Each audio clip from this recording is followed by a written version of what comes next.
கத்தாரில தோஹால இருக்கிற சைதா பேக்கரிக்கு தான் இப்போ நான் வந்திருக்கிறேன். இதெல்லாம் பார்த்தீங்கன்னாக்கா, ஃபுல்லாமே காய்கறிகள வினிகர்ல ஊற வச்சிருப்பாங்க. ஜெய்த்தூன் காய் தான் வாங்குறதுக்கு நான் வந்தேன். இது பார்த்தீங்கன்னாக்கா, ஜாத்தர் அப்படின்னு சொல்லுவாங்க அரபில.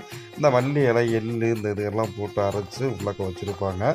அடுத்தபடியா நம்ம பார்க்க போறது பார்த்தீங்கன்னாக்கா, ஷாக் ஆயிடுச்சு. என்னன்னு பார்த்தா, அன்னக்கிளி முட்டாய்ங்க. நம்ம ஊர்ல நம்ம ஸ்கூல் படிக்கும்போது வாங்கி சாப்பிட்டுருந்துருப்போம். அது போக பார்த்தீங்கன்னாக்கா, பாதாமு மத்த எல்லாம் நட்ஸ் எல்லாம் போட்டு வேற மாதிரியா அது ஒரு முட்டாய் மாரியே வச்சிருந்தாங்க. அதுக்கப்புறம் எள்ளு முட்டாய், கடலை முட்டாயி இப்படி விதவிதமா செம்மையா இருந்துச்சு. ஆனா என்ன ரேட்டு கொஞ்சம் ஜாஸ்தியா இருக்கு.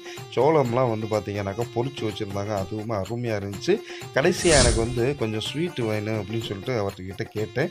எனக்கு அந்த ஸ்வீட்டை கொஞ்சம் கொடுத்தாரு. நானும் சாப்பிட்டு பார்த்தேன். உண்மையில நல்லா இருந்துச்சு. அரபி ஃபுட்டு வேற லெவல்ல இருக்கு. அதுவும் இல்லாம பார்த்தீங்கன்னா, சைதா பேக்கில் கொஞ்சம் எக்ஸ்பென்சிவா இருக்கு. மறக்காம நம்ம சேனலை சப்ஸ்கிரைப் பண்ணிக்கங்க. பாய் பாய்.